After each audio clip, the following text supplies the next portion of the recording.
അസ്സലാമു അലൈക്കും വറഹ്മത്തുള്ളാഹി വബറകാതുഹു. പ്രിയപ്പെട്ട സഹോദരന്മാരെ, ഞാനിപ്പോൾ നിൽക്കുന്നത് മലപ്പുറം ജില്ലയിലെ തിരൂരിനടുത്ത ചെമ്പ്ര വലിയ ജുമാ മസ്ജിദിൻ്റെ ചാരത്താണ്. എൻ്റെ പിറകിൽ നിങ്ങൾ കാണുന്ന മഖാമാണ് സൂഫിവര്യനായ ചെമ്പ്ര പോക്കർ മുസ്ലിയാരുടെ മഖാം. ഈ ചെമ്പ്ര പള്ളിയിൽ 30 വർഷത്തോളം ദർസ് നടത്തിയ മഹാപണ്ഡിതനായിരുന്നു അദ്ദേഹം. തട്ടാങ്കര കുട്ടിയാമ മുസ്ലിയാരുടെയും മഖ്ദൂമി പുതിയകത്ത് അബ്ദുറഹ്മാൻ എന്ന കുഞ്ഞബാവ മുസ്ലിയാരുടെയും ശിഷ്യഗണങ്ങളിൽ ഏറ്റവും പ്രഗത്ഭരായ 10 പേരെ എടുത്താൽ അതിലൊന്ന് പോക്കർ മുസ്ലിയാരാണ്. ബഹുമാനപ്പെട്ട ചരിത്രകാരനായ നെല്ലിക്കുത്ത് മുഹമ്മദ് അലി മുസ്ലിയാർ കുട്ടിയാമ മുസ്ലിയാരെ സംബന്ധിച്ച് എഴുതിയ ലേഖനത്തിൽ അദ്ദേഹം പറയുന്നുണ്ട്, ആയിരക്കണക്കിന് പ്രഗത്ഭരായ ശിഷ്യന്മാരുണ്ട് കുട്ടിയാമ മുസ്ലിയാർക്കെന്ന്.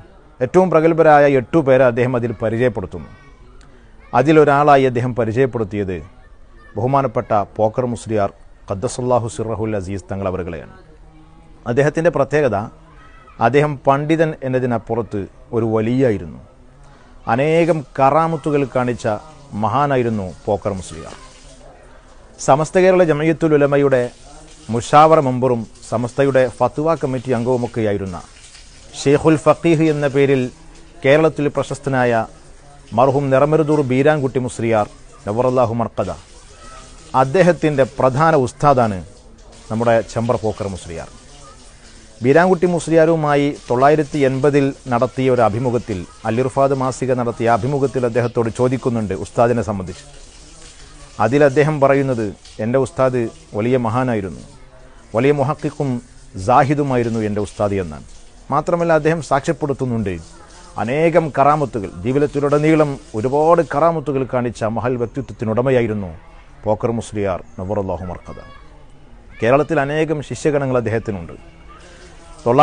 ഹിജറ 1361 ബഹുമാനപ്പെട്ട വഫാത്തായത്. ആ കാലഘട്ടത്തിൽ, അദ്ദേഹം ജീവിച്ചിരുന്ന കാലഘട്ടത്തിലെ ഏറ്റവും പ്രഗത്ഭനായ ഒലിയായിരുന്നു അദ്ദേഹം. പണ്ഡിതന്മാരിൽ ചിലർ ബഹുമാനപ്പെട്ട പോക്കർ മുസ്ലിയാരെ സംബന്ധിച്ചു പറഞ്ഞത് അദ്ദേഹം ആ കാലഘട്ടത്തിൻ്റെ കുത്തുബായിരുന്നു എന്നാണ്. അങ്ങനെ പറയാനും ചില കാരണങ്ങളുണ്ട്.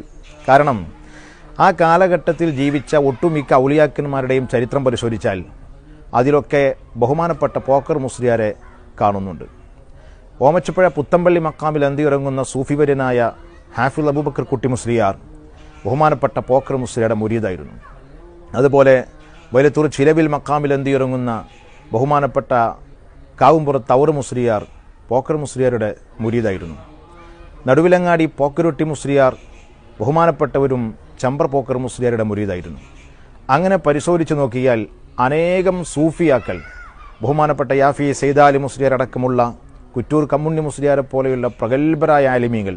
കുറ്റൂർ കമ്മുണ്ണി മുസ്ലിയാർ യഥാർത്ഥത്തിൽ പോക്കർ മുസ്ലിയാരുടെ ഉസ്താദാണ്. എന്നിട്ട് പോലും പോക്കർ മുസ്ലിയാരെ അദ്ദേഹം ബഹുമാനിച്ചിരുന്നു. തൻ്റെ ശിഷ്യന്മാരോടും സഹപ്രവർത്തകരോടുമൊക്കെ പോക്കർ മുസ്ലിയാരെ സംബന്ധിച്ച് അദ്ദേഹം വലിയ അർത്ഥത്തിൽ പറയുമായിരുന്നു. വലിയ സൂഫിവര്യനാണ് എന്ന് അദ്ദേഹം പറഞ്ഞിരുന്നു. മാത്രവുമല്ല, ഉസ്താദി ശിഷ്യനെ കാണാൻ ഈ പള്ളിയിൽ വന്നിരുന്നു എന്നതാണ് ചരിത്രം സൂചിപ്പിക്കുന്നത്. സാഹിദായ പോക്കർ മുസ്ലിയാർ 30 വർഷക്കാലം ഈ പള്ളിയുടെ ഉള്ളിൽ മാത്രം ഇബാദത്തിൽ ഒരുങ്ങിക്കൂടിയ മഹാനാണ്.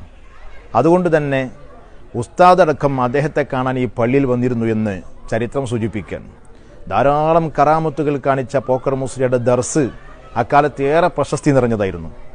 7 വർഷമായിരുന്നു അധികം മുതഅല്ലിമീങ്ങളും അദ്ദേഹത്തിൽ നിന്ന് കിതാബ് ഓതിയിരുന്നത്. അൽഫീം ഫത്തുൽ മുനും ഓതി തീരണമെങ്കിൽ 7 വർഷം എടുക്കും. അത് കഴിഞ്ഞാൽ അതിൻ്റെ അപ്പുറത്തേക്ക് അദ്ദേഹം ദർസ് നടത്തിയിരുന്നില്ല എന്നാണ് പണ്ഡിതന്മാർ പറയുന്നത്. ആ 7 വർഷം ഇദ്ദേഹത്തിൻ്റെ ദർസിൽ ഓതിക്കഴിഞ്ഞാൽ തികഞ്ഞ ഒരു ആലിമായി അദ്ദേഹം മാറിയിട്ടുണ്ടാകും. അത്തരത്തിലുള്ള ഒരുപാട് ആലിമീങ്ങൾ നമുക്ക് കാണാൻ സാധിക്കും. പാറപ്പുറത്ത് കുഞ്ഞഹമ്മദ് മുസ്ലിയാർ എന്ന പേരിൽ അറിയപ്പെട്ടിരുന്ന, തോട്ടുങ്ങപ്പള്ളി കുഞ്ഞുമുഹമ്മദ് മുസ്ലിയാർ എന്ന പേരിലൊക്കെ അറിയപ്പെട്ടിരുന്ന ബഹുമാനപ്പെട്ട തലക്കെട്ടൂർ കുഞ്ഞു മുഹമ്മദ് മുസ്ലിയാർ, അതുപോലെ തന്നെ അലയാറ്റിൽ കുഞ്ഞു മുഹമ്മദ് മുസ്ലിയാർ, മടത്തിപ്പറമ്പിൽ കുഞ്ഞു മുഹമ്മദ് മുസ്ലിയാർ, അണ്ണച്ചമ്പള്ളി അഹമ്മദ് മുസ്ലിയാർ തുടങ്ങി ഒരുപാട് ആലിമീങ്ങൾ അക്കാലത്ത് അറിയപ്പെട്ടിരുന്ന, ഒറ്റപ്പാലത്തൊക്കെ ദർസ് നടത്തിയിരുന്ന ബഹുമാനപ്പെട്ട കാഞ്ഞിരത്തിങ്ങളിൽ സൈദാലി മുസ്ലിയാർ, അങ്ങനെ തുടങ്ങി കേരളക്കരയിൽ അക്കാലത്ത് അറിയപ്പെട്ടിരുന്ന ആലിമീങ്ങളൊക്കെ പോക്കർ മുസ്ലിയാരുടെ ശിഷ്യന്മാരാണ്. അനേകം മഹത്തുക്കളും അദ്ദേഹവുമായി ബന്ധപ്പെട്ടിരുന്നു.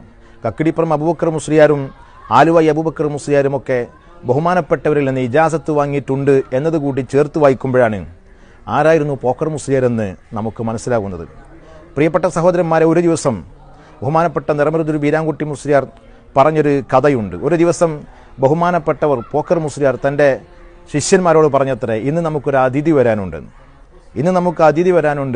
വൈകുന്നേരം അസ്ർ നമസ്കാരം കഴിഞ്ഞപ്പോൾ ചമ്പ്രപ്പള്ളിയിലേക്ക് അന്ന് എത്തിയ അതിഥികൾ മഹാനായ മർഹൂം പാങ്കിൽ അഹമ്മദ് കുട്ടി മുസ്ലിയാരും വാളക്കുളം അബ്ദുൽ ബാരി മുസ്ലിയാരുമായിരുന്നു അത്രേ. അവരന്ന് വന്നത്, അന്ന് ഫോൺ സമ്പ്രദായം ഒന്നുമില്ലാത്ത കാലത്ത് ഇന്നിങ്ങനെ അതിഥികൾ വരുമെന്ന് ശിഷ്യന്മാരോട് മുൻകൂട്ടി അദ്ദേഹം പറയുകയാണ്. പ്രത്യേക വിഭവങ്ങളൊക്കെ ഉണ്ടാക്കി വെച്ച് അതിഥികളെ സൽക്കരിക്കാൻ വേണ്ടി അദ്ദേഹം തയ്യാറായിരുന്നു അത്രേ.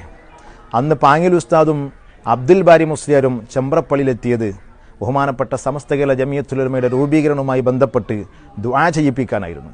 അന്നിവിടെ വന്നിരുന്ന് സമസ്തയുടെ രൂപീകരണത്തെ സംബന്ധിച്ച് ചർച്ച ചെയ്യുകയും പോക്കർ മുസ്ലിയാരെ കൊണ്ട് ദുആ ചെയ്യിപ്പിക്കുകയും ചെയ്തിരുന്നു. ചരിത്രത്തിൽ കാണാമല്ലോ, പാങ്ങിൽ ഉസ്താദ് നിരവധി സൂഫിയാക്കളെ നേരിൽ കണ്ട് അനുഗ്രഹം വാങ്ങിയിരുന്നുവെന്ന്. ആ കൂട്ടത്തിൽ വളരെ പ്രധാനിയായിരുന്നു ബഹുമാനപ്പെട്ട ചമ്പ്ര പോക്കർ മുസ്ലിയാർ. അനേകം ആലിമീങ്ങൾക്ക്, ശേഖന്മാർക്ക്, ഔലിയാക്കന്മാർക്ക് ഇദ്ദേഹവുമായി ബന്ധമുണ്ടായിരുന്നു. ഹിജ്റ 1285 പോക്കർ മുസ്ലിയാർ ജനിച്ചത് എന്നാണ് നമുക്ക് കണ്ടെത്താൻ സാധിക്കുന്ന വിവരം. പോക്കർ മുസ്ലിയാർ വൈലത്തൂരിലാണ് ജനിച്ചത്. വൈലത്തൂർ വലിയ എന്ന പേരിലായിരുന്നു അക്കാലത്ത് അറിയപ്പെട്ടിരുന്നത്. ബഹുമാനപ്പെട്ട കുണ്ടൂർ അബ്ദുൽ ഖാദർ മുസ്ലിയാരുടെ ഒരു തവസ്സുൽ ബെയ്ത്തുണ്ട്. ആ ബെയ്ത്തിൽ കുണ്ടൂർ അബ്ദുൽ ഖാദർ മുസ്ലിയാർ പരിചയപ്പെടുത്തുന്നതും വാലൽ വലിയിൽ വൈലത്തൂരി ഔറ ഫി ചമ്പറ ലഹു മസാറു ഔസ എന്നാണ്. വൈലത്തൂർക്കാരനായ ഒലി എന്നാണ് പരിചയപ്പെടുത്തുന്നത്. മാത്രവുമല്ല, നെല്ലിക്കുത്ത് മുഹമ്മദ് മുസ്ലിയാർ അദ്ദേഹത്തെ പരിചയപ്പെടുത്തിയിട്ടുള്ളതും വൈലത്തൂർ അബൂബക്കർ മുസ്ലിയാർ എന്ന ചമ്പ്ര പോക്കർ മുസ്ലിയാർ എന്നാണ്. അദ്ദേഹത്തിൻ്റെ ഉമ്മയുടെ നാടാണ് വൈലത്തൂർ. അദ്ദേഹത്തിൻ്റെ പിതാവ് ചമ്പ്ര സ്വദേശിയാണ് എന്നാണ് ചരിത്രത്തിൽ കാണുന്നത്. പക്ഷേ അദ്ദേഹത്തിൻ്റെ കുടുംബം എവിടെയുണ്ട് എന്നോ അദ്ദേഹത്തിൻ്റെ കുടുംബ പശ്ചാത്തലം എവിടെയാണെന്നോ അന്വേഷിച്ചിട്ട് കണ്ടെത്താൻ സാധിച്ചിട്ടില്ല. പക്ഷേ ചരിത്ര രേഖകൾ സൂചിപ്പിക്കുന്നത് ചമ്പ്ര സ്വദേശിയായ സൈനുദ്ദീൻ മുസ്ലിയാരുടെ മകൻ എന്നാണ്. ചമ്പ്ര സ്വദേശിയായ സൈനുദ്ദീൻ മുസ്ലിയാർ വൈലത്തൂരിൽ നിന്ന് വിവാഹം കഴിച്ചു. അതിലുണ്ടായ കുട്ടിയാണ് ചമ്പ്ര പോക്കർ മുസ്ലിയാർ എന്ന പിൽക്കാലത്ത് അറിയപ്പെട്ട സൂഫിവര്യൻ എന്നാണ് ചരിത്രം സൂചിപ്പിക്കുന്നത്. ഏതായിരുന്നാലും അദ്ദേഹം പൊന്നാനി പള്ളിയിൽ ദർസ് പഠിക്കുമ്പോൾ അദ്ദേഹത്തിൻ്റെ സഹപാഠികൾ, നമുക്കറിയാം, കേരളക്കരയിൽ പ്രശസ്തരായ ബഹുമാനപ്പെട്ട തറക്കണ്ടിയൂർ എന്ന പേരിൽ അറിയപ്പെട്ട ആയഞ്ചേരി അബ്ദുറഹ്മാൻ മുസ്ലിയാർ, ഇരുമ്പാലശ്ശേരി വലിയ കുഞ്ഞി മുഹമ്മദ് മുസ്ലിയാർ തുടങ്ങിയ പ്രഗത്ഭരൊക്കെ അദ്ദേഹത്തിൻ്റെ ശരീക്കന്മാരും ഉറ്റ സുഹൃത്തുക്കളുമായിരുന്നു. ബഹുമാനപ്പെട്ട പോക്കർ മുസ്ലിയാർ ഇർഷാദുൽ യാഫി ഈ പള്ളിയിൽ വെച്ചുകൊണ്ട് ദർസ് നടത്തിയിരുന്നു. തസവുഫിൻ്റെ ഗ്രന്ഥമായ ഇർഷാദുൽ യാഫിയുടെ ദർസ് ഉണ്ടായിരുന്നു. ശനി, ഞായർ, തിങ്കൾ ദിവസങ്ങളിൽ രാത്രിയിലായിരുന്നു അദ്ദേഹത്തിൻ്റെ ദർസ് ഉണ്ടായിരുന്നത്. ആ ദർസിൽ പങ്കെടുക്കാൻ വേണ്ടി കേരളത്തിൻ്റെ പല ഭാഗത്തു നിന്നും അനേകം ഔലിയാക്കന്മാർ ആ ദർസിൽ സംബന്ധിച്ചിരുന്നു എന്ന് ഈ അടുത്ത കാലത്ത് മരണപ്പെട്ടു പോയ ചമ്പ്ര മരക്കാർ മുസ്ലിയാർ, കുറുമ്പത്തൂരിൽ ദർസ് നടത്തിയിരുന്ന ചമ്പ്ര മരക്കാർ ഹാജി എന്ന പേരിൽ പ്രശസ്തനായിരുന്ന അദ്ദേഹം തന്നെ സാക്ഷ്യപ്പെടുത്തുന്നുണ്ട്. അതുപോലെ തന്നെ അരീക്കാട് അബ്ദുറഹ്മാൻ മുസ്ലിയാർ അദ്ദേഹത്തിൻ്റെ ശിഷ്യനാണ്. അരീക്കാട് അബ്ദുറഹ്മാൻ മുസ്ലിയാരും പറയുന്നുണ്ട്, ചമ്പ്രപ്പള്ളിയിൽ രാത്രിയിൽ മൗലവിപ്പാപ്പ നടത്തിയിരുന്ന ഇർഷാദുൽ യാഫി സബുക്കിൽ പങ്കെടുക്കാൻ കേരളത്തിൻ്റെ പല ഭാഗത്തു നിന്നും പ്രഗത്ഭരായ അനേകം ഔലിയാക്കന്മാർ വന്നിരുന്നു എന്ന്. അതിൽ നിന്നൊക്കെ മനസ്സിലാകുന്നത് ആ കാലഘട്ടം കണ്ട ഏറ്റവും പ്രഗത്ഭനായ സൂഫിവര്യനും പണ്ഡിതനുമായിരുന്നു ചമ്പ്ര പോക്കർ മുസ്ലിയാർ എന്നാണ്. ബഹുമാനപ്പെട്ടവരുടെ വഫാത്ത് ഹിജ്റ 1361 റജബ് 11 റജബ് 11 അദ്ദേഹം വഫാത്താവുകയും 12 കാലത്ത് അദ്ദേഹത്തിൻ്റെ ഭൗതിക ശരീരം ഈ പള്ളിയുടെ ചാരത്ത് തന്നെ മറവ് ചെയ്യുകയും ചെയ്തു. അന്ന് പഴയ പള്ളിയിലേക്ക് കയറുന്ന വാതിൽക്കലാണ് അദ്ദേഹത്തിൻ്റെ ഖബർ സ്ഥിതി ചെയ്യുന്നത്. പുതുതായി പള്ളി നിർമ്മിച്ചപ്പോൾ പള്ളി മുൻഭാഗത്തേക്ക് നീട്ടി വന്നപ്പോൾ അദ്ദേഹത്തിൻ്റെ ഖബർ ഒരു ഭാഗത്തേക്ക് മാറിയതാണ്. അപ്പോൾ അദ്ദേഹം കേരളക്കരയിൽ ആ കാലഘട്ടത്തിൽ അറിയപ്പെടുന്ന വലിയ പണ്ഡിതനും കുത്തുബുമായിരുന്നു എന്ന് അദ്ദേഹത്തെ സംബന്ധിച്ചുള്ള പഠനം നടത്തിയപ്പോൾ ഒരുപാട് ആലിമ്യങ്ങളിൽ നമുക്ക് മനസ്സിലാക്കാൻ സാധിച്ചു. പുതിയ തലമുറയ്ക്ക് അത്രമേൽ പരിചയമില്ലാത്ത ബഹുമാനപ്പെട്ടവരെ സമൂഹത്തിന് പരിചയപ്പെടുത്തുക എന്ന ഉദ്ദേശത്തോടുകൂടി ബഹുമാനപ്പെട്ട പോക്കർ മുസ്ലിയാരെ സംബന്ധിച്ചും അദ്ദേഹത്തിൻ്റെ കാലഘട്ടത്തിൽ ജീവിച്ച മഹാന്മാരായ പണ്ഡിതന്മാരെ സംബന്ധിച്ചൊക്കെ പരിചയപ്പെടുത്തുന്ന ഒരു ഗ്രന്ഥം ഇൻഷാ അല്ലാഹ് പുറത്തിറക്കാൻ ഉദ്ദേശിക്കുന്നുണ്ട്. കേരളത്തിൽ പ്രഗത്ഭനായ ബഹുമാനപ്പെട്ട ചെറിയമുണ്ടം കുഞ്ഞിപ്പോക്കർ മുസ്ലിയാർ, ചെറിയമുണ്ടത്ത് കുഞ്ഞിപ്പോക്കർ മുസ്ലിയാർ എന്ന പേരിൽ പ്രശസ്തനായ സൂഫിവര്യൻ ചമ്പ്ര പോക്കർ മുസ്ലിയാരുടെ മുരീദായിരുന്നു. മാത്രമല്ല ഹിദായത്തുൽ മുത്തലത്തഖി എന്നൊരു ഗ്രന്ഥം അദ്ദേഹം എഴുതിയിട്ടുണ്ട്. ആ ഗ്രന്ഥത്തിൻ്റെ തുടക്കത്തിലും ആ ഗ്രന്ഥം എഴുതാൻ സമ്മതം നൽകിയവരുടെ ലിസ്റ്റിൽ, സമ്മതം നൽകിയവരെന്ന പേജിൽ ചെമ്പ്ര പോക്കർ മുസ്ലിയാരുടെ പേരുണ്ട്. അദ്ദേഹത്തിൻ്റെ എല്ലാ ഗ്രന്ഥങ്ങളും പോക്കർ മുസ്ലിയാർക്ക് വായിക്കാൻ കൊടുത്ത് സമ്മതം വാങ്ങിയതിന് ശേഷമായിരുന്നു അദ്ദേഹം പ്രസിദ്ധീകരിച്ചിരുന്നത് എന്നും ചരിത്രത്തിൽ നമുക്ക് കാണാൻ സാധിക്കും. അദ്ദേഹത്തെ സംബന്ധിച്ച് മുമ്പ് ഞാനൊരു വീഡിയോ ചെയ്തിരുന്നു. റബീഉൽ അവ്വൽ മാസം പിറന്നാൽ ഈ കാണുന്ന ചെമ്പ്ര വലിയ ജുമാ മസ്ജിദിൻ്റെ പരിസരങ്ങളിലൊക്കെ മെഴുകുതിരി കത്തിച്ചു വെക്കാറുണ്ടായിരുന്നു. ധാരാളം മെഴുകുതിരികൾ അദ്ദേഹം കത്തിച്ചു വെക്കാറുണ്ടായിരുന്നു. റബീഉൽ അവ്വൽ 1 മുതൽ 12 കഴിയുന്നതുവരെ അദ്ദേഹം അത് ചെയ്തിരുന്നു. നാനാഭാഗങ്ങളിൽ നിന്നും ചെമ്പ്ര പള്ളിയിലേക്ക് മെഴുകുതിരി നേർച്ചയാക്കാർ പതിവുണ്ടായിരുന്നു അത്രേ.